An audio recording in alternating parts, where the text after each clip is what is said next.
بہت سارے لوگ ایک بات کرتے ہیں کہ عادتیں نہیں بدلی جاتی یار، کوشش کرتا ہوں لیکن میری عادت نہیں تبدیل ہوتی۔ میں آپ کو ایک رائے دینے لگا ہوں، مشورہ دینے لگا ہوں، میں آپ سے یہ عرض کرنے لگا ہوں کہ موقع آیا ہے رمضان شریف کا۔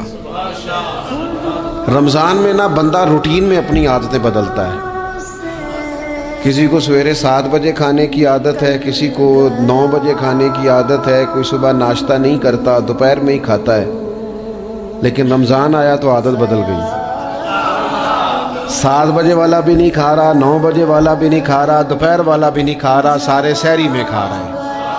عادت بدل گئی، بالکل طبیعت بدل گئی، روٹین چینج ہو گئی۔ کوئی اٹھ رہا تھا صبح فجر میں، اللہ کی توفیق سے اللہ تعالیٰ معاف فرمائے تو کچھ ایسے بھی تھے جو 9-10 بجے اٹھ رہے تھے، کچھ الحمدللہ فجر پڑھ کے چلو کسی وجہ سے پھر سو گئے، 10-11 بجے اٹھ رہے تھے، روٹین بدلی ہوئی تھی۔ رمضان آیا تو بدل گئی، سارے سحری میں اٹھ رہے ہیں، تہجد کے وقت سب کی آنکھ کھل رہی ہے، بالکل روٹین بدل گئی، حالات بدل گئے، معاملات تبدیل ہو گئے، اوقات تبدیل ہو گئے، دفاتر کے ٹائم تبدیل ہوئے، اسکولوں کے نظام تبدیل ہوئے، مدارس کے اوقات تبدیل ہوئے، ہر چیز کے اندر تبدیلی آئی۔ معنی کیا ہے کہ اللہ نے تمہیں موقع دیا ہے کہ عادتیں بدلی جا سکتی ہیں۔